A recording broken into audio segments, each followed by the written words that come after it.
276 shares, 265 comments, at 6.7k reaction guys para dito sa isang picture na pinost namin dito sa aming Facebook page. At alam nyo ba guys kung ano yung picture na pinost namin? Ito yung manifesting abroad ngayong 2024.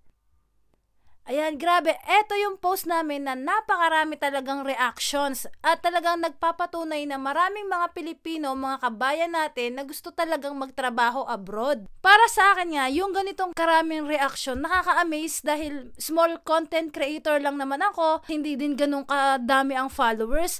Para makareceive kami ng ganitong kadami reaction, ay napaka-happy na namin at naku-curious talaga kami kung bakit sa ganong klaseng picture, napakadami ng reactions. At bilang content creator nga na OFW, since nakita ko na nga na marami talaga ang gustong makapunta dito sa abroad, based pa lang dun sa statistic ng mga reaction nila.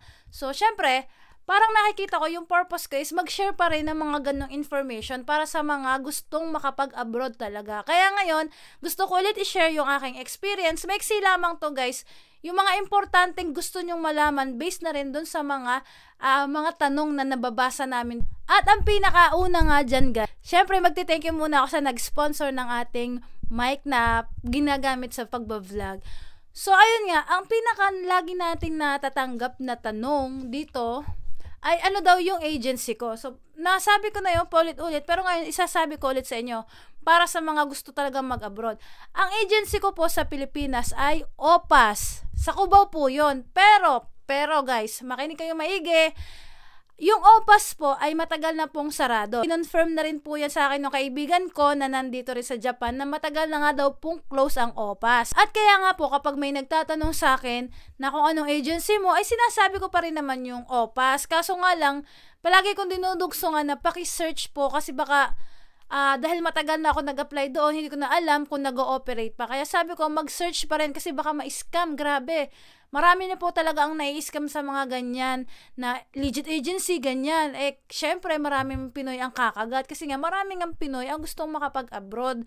Kaya, please po, palagi po kayong mag-research muna bago kayo mag-apply. At eto naman po yung mga legit agency na alam kong nagpapalis po ng mga Pinoy papunta dito sa Japan. Pero yung ibang bansa po ay hindi ko sigurado, kaya tingnan nyo na lang din po yung mga Facebook page nila. So, una po ay Prudential. Sunod, Multi-Resources Development Corporation. Meron namang RHV Placement Agency. Merong International, INC.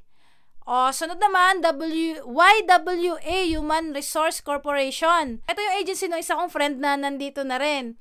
So, merong Alpha Tumo International Manpower Services. IOI. Marami po yung sa IOI or yung InterAsia. Legit na legit po yan. Uno, ito, legit na legit po to. Uno Overseas Placement Inc. Then Loyal Gem Resources and Manpower Development Corp. And Mother's Way Overseas. Yung iba po dito, mga bigay sa akin ng mga senpai ko dito na alam nila na legit at nagpapalis po talaga ng mga Pilipino papunta dito sa Japan. Kaya search nyo na lang po yung kanilang mga Facebook page. Iba naman po nagtatanong sa akin about sa gastos, kung magkano daw yung possible na magastos. So yung i-share ko sa inyo is yung sa experience ko, parang gumastos po ako ng around nasa 50k pesos. Ayan, dahil nag-aaral po ako ng Nihongo bago pa man ako mag-apply. Pero po, yung mga iba namang agency, libre na yung aral. Yan, marami dyan, libre na yung pag-aaral ng Nihongo. Mas makakales po kayo ng gastos. Yun lang muna ang mai-share ko sa inyo. Kasi yun lang naman ang common na tinatanong ng mga karamihan na nagko-comment at nagchat-chat sa akin, yung agency at saka yung mga nagastos. At hanggat nakikita natin na marami pa rin nagtatanong at saka marami pa rin talagang nagdi-dream na makapagtrabaho sila sa abroad. So, hindi ako mapapagod, hindi kami mapapagod mag-share sa inyo ng mga information na kung ano yung na-experience namin para makapunta kami dito sa ibang bansa at makapagtrabaho. Kahit papano naman guys ay makatulong kami kahit konting-konti lang, kahit dun lang sa mga information na kaya naming ibigay ay gusto naming makatulong para kayo din ay makapunta sa ibang bansa, sa gusto nyong bansa na mapagtrabahuhan. Kaya naman kami na nandito na sa ibang bansa at na-experience na namin kung paano makapag-apply, ano yung mga process, mga experiences na dinaanan namin para makapag-abroad. So, yun na lang yung kaya namin i-share sa inyo para naman sa gayon, next time, yung manifesting nyo, yung soon sa makapag-abroad ka na, makasakay ka na ng aeroplano, so mangyayari naman din sa inyo. So, yun lamang guys for today's video. And yan, I'm praying na lahat talaga ng nagmamanifest na makapag-abroad, makasakay ng aeroplano, mangyari na talaga yan in God's perfect time. Wag lamang laging manifesting, ganyan-ganyan. Samahan nyo rin ng action kasi hindi naman yun matutupad kung hindi kayo gagalaw. Hindi nyo gagawa ng paraan sa sarili ninyo. Gusto din namin magpasalamat sa lahat ng sumusuporta sa amin. Yan, mga OFW vloggers, kahit saan pang panig ng bansa yan ng mga vloggers. Thank you so much po sa panonood ninyo at pag-share ng mga videos namin, pagre-react, pagko-comment.